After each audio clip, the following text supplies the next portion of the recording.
এক গ্রামে এক দাদা আর দাদি থাকতেন। তাদের ছোট্ট একটি বাড়ি, আর বাড়ির পাশে ছিল সুন্দর একটি বাগান। দাদা প্রতিদিন সকালে গাছগুলোর যত্ন নিতেন, আর দাদি ফুল তুলে মালা বানাতেন। একদিন দাদা বাগানে একটি অদ্ভুত গাছ দেখতে পেলেন।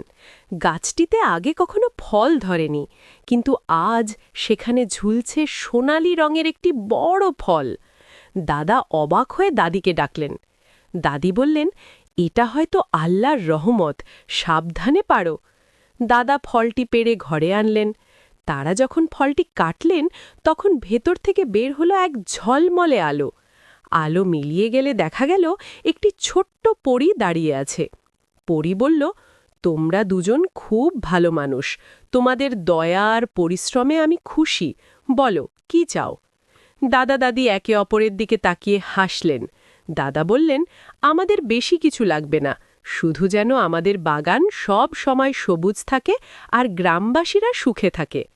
পরী মুচকি হেসে বলল, তোমাদের মনটাই সবচেয়ে বড় সম্পদ। এরপর থেকে তাদের বাগানে সারা বছর ফল ফুল ধরতে লাগল।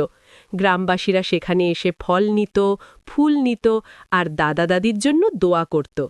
দাদা দাদি বুঝলেন, সত্যিকারের সুখ টাকা পয়সায় নয়, ভালোবাসা আর ভাগ করে নেওয়ার মধ্যেই।